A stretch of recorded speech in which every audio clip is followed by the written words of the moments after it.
Les 12 coups de midi, Emilien interrompu en finale, Jean-Luc Reichmann en grande souffrance. Emilien, le plus grand de tous les maîtres de midi, est de retour pour une nouvelle participation dans l'émission Les 12 coups de midi ce samedi 10 mai 2025 à la mi-journée sur l'antenne de TF1.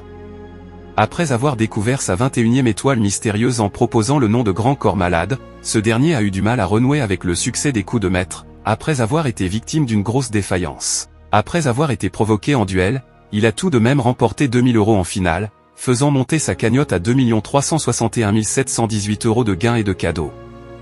Les 12 coups de midi, un art martial qui fait mal. Au cours de cette édition de l'émission Les 12 coups de midi, un candidat a donc fait une démonstration de Zumba et la danse a été facile à faire pour l'animateur. Un autre adversaire d'Emilien a cependant fait une démonstration de shiatsu et devant une des figures, Jean-Luc Reichmann a demandé à la régie de la remettre au ralenti car le grand écart lui a fait mal rien que de le voir. « Je suis en souffrance pour vous, je suis ligaturé », a-t-il dit, lui qui s'était chauffé pour une des cascades de la saison 12 de la série Léo Mattei, Brigade des mineurs sur TF1. Emilien a donc su aller en finale, mais le champion de l'émission quotidienne de TF1 n'a pas su répondre à une des questions posées par l'animateur. Celle-ci était axée sur les routes américaines. L'animateur a interrompu le cours du jeu pendant quelques secondes pour montrer les photos de son voyage sur la route 1 qui parcourait la côte ouest des États-Unis du nord vers le sud. Les 12 coups de midi, TF1 règne sur la mi-journée.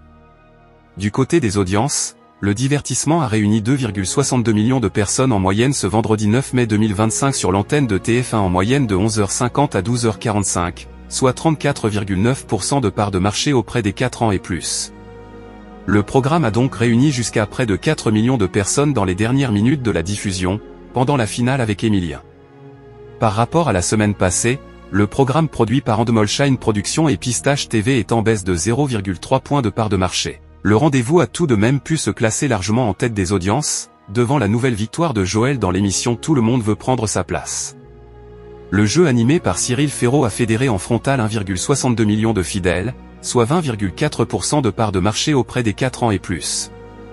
Les 12 coups de midi est à retrouver quotidiennement à 11h50 sur l'antenne de TF1.